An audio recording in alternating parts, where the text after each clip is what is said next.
नमस्कार। आज मैं भिंडीर रेसिपी करुच्ची। आलू भिंडी को मु भजा करिछि। देखंतु मो स्टाइल आपण थरे भाजी की खांतु, देखिए केमती लागुची। तापर प्रथम आम भिंडी को धोई नवा एवं भला भाବରେ धोईकी ताको रखी नवा एवं ताको तापर काटिबा। काटिकी धोई तो हबनी, नालुआ अंश भिंडीर अछि, तेणु भल भाବରେ आम ताको धोईदवा। यही साइज रो ताको काटी नवा। आलू टिके बड़ साइज रो काटिबे, भिंडी मध्य काटिबे। तापर किछि तेल गरम करनवा। किछि तेल गरम सोरष तेल नेबे, भजा ପାଇଁ भल लागिबो। तापर किछि जीरा फुटई दवा। जीरा फुटई देबा एवं आपण चाहिले पंच फुटण फुटईबे। आउ सुखिला लंका गोटा देबे किंबा भांगिकी भी देई परिबे। तापरे आपण किछि प्याज और रसुण ऐड करिवे। प्याज टिके अधिका देबे भजारे, जाकि भल टेस्ट आसीबो। तापरे किछि समय ताको घांटी नवा। निहाती आपण भिडियोटी को संपूर्ण भाବରେ देखंतु। आउ निहाती रेसिपीटी थरे घरे बनातु, ट्राए करंतु, देखंतु केमती लागुची। किछि समय घाटला परे आमे भेंडी आलू को पुणी ताको कढ़ाई रे ऐड करिबा एवं ताको पुणी टिके घांटी नवा भला भाବରେ, जाकि प्याज तेल सब आड़े मिक्स हबो। देखंतु एई परि भाବରେ घांटी नवा। किछि समय घांटी नेला परे ताको पुणी घोड़नी घोड़ई की छाड़ी नवा। जहाँकि आपण जेतेबेले घोड़नी घोड़ईबे सेतेबेले सीम करदेबे जालटी। फुल जाल देले भजाटी पोड़ी जिवो, बरम सिझिबनी। तापरे पुणी घोड़नी खोली दवा। देखंतु भिंडी अल्प घांटी रखिथिले। तापरे सेथिरे आमे किछि हळदी गुंड ऐड कले, किछि लूण ऐड कले, किछि लंका गुंड मध्य ऐड करिबा। देखंतु कलर ପାଇଁ लंका गुंड दवा, जाकि भजार कलर भल आसीबो।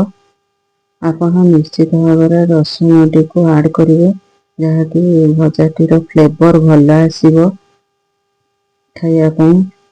आउ भजाटी पूरा रेस्टोरेंट भलिया करा होची। आपण थरे ट्राए करंतु घरे एवं परिवार रे समस्तंको करिकि खाइबा को दियंतु।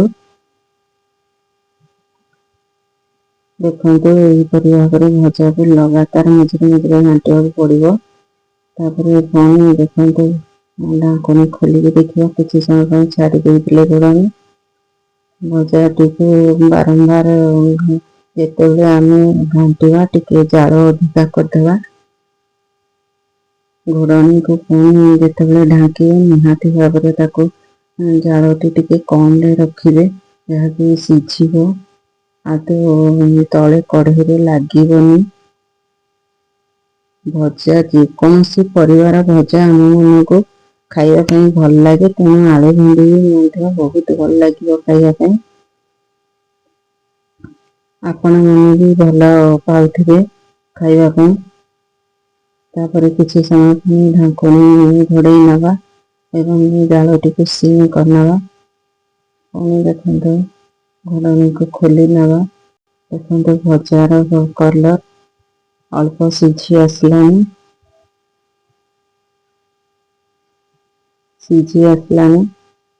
देखंतु प्राय अधा अधा सिझी आसलानी। आउ अल्प समय भाजिबा परे ताहा पूरा खाइबा ପାଇଁ प्रस्तुत हो जिवो। आपण माने निश्चित भाବରେ लाइक टे करंतु, शेयर करंतु, सब्सक्राइब करंतु एवं आपण यदि मो वीडियो को नवा देखुथिबे ताले निश्चित भाବରେ सब्सक्राइब करंतु।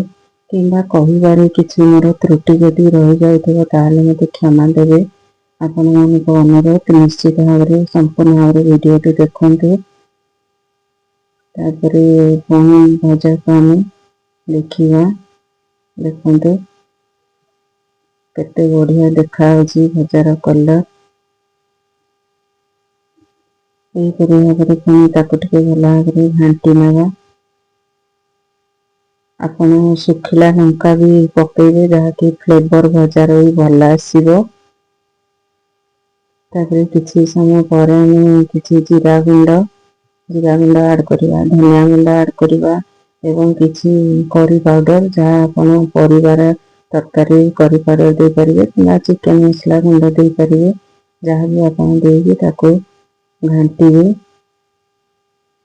ଟିକେ ଘାଣ୍ଟିବାକୁ ପଡ଼ିବ, ନହେଲେ ମସଲା ଗୁଣ୍ଡ କଢ଼େଇରେ ଲାଗିଯିବ। ତାକୁ ଏହିପରି ଭାବରେ ଘାଣ୍ଟନ୍ତୁ। ମୁଁ ଏଇ ଭେଣ୍ଡିର ରେସିପିଟି ବାରମ୍ବାର ଘରେ କରେ ଏବଂ ସମସ୍ତେ ଆମ ପରିବାରର ଖାଇବାକୁ ମଧ୍ୟ ବହୁତ ଭଲ ପାଆନ୍ତି। ତାପରେ ତାକୁ ଢାଙ୍କୁଣୀ ଘୋଡ଼େଇକି ରଖିଦେବା।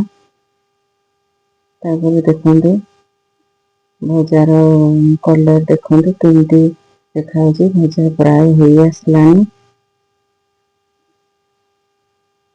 ଭେଣ୍ଡି ବି ମଧ୍ୟ ସିଝି ଆସିଲାଣି। ଆପଣ ରୁଟି ସହିତ, ଭାତ ସହିତ ଭଜାକୁ ଖାଆନ୍ତୁ ଏବଂ ସମସ୍ତଙ୍କୁ ଖୁଆନ୍ତୁ। ଦେଖନ୍ତୁ ଭେଣ୍ଡି ପୁରାପୁରି ରେଡ଼ି, ପ୍ରସ୍ତୁତ ହେଇଗଲା ଖାଇବା ପାଇଁ। ଜୟ ଜଗନ୍ନାଥ। ରହୁଛି। ପୁଣି ଆଉ ଗୋଟେ ଭିଡ଼ିଓ ନେଇ ଆପଣଙ୍କ ସାମ୍ନାକୁ ଆସିବି। ରହିଲି, ନମସ୍କାର।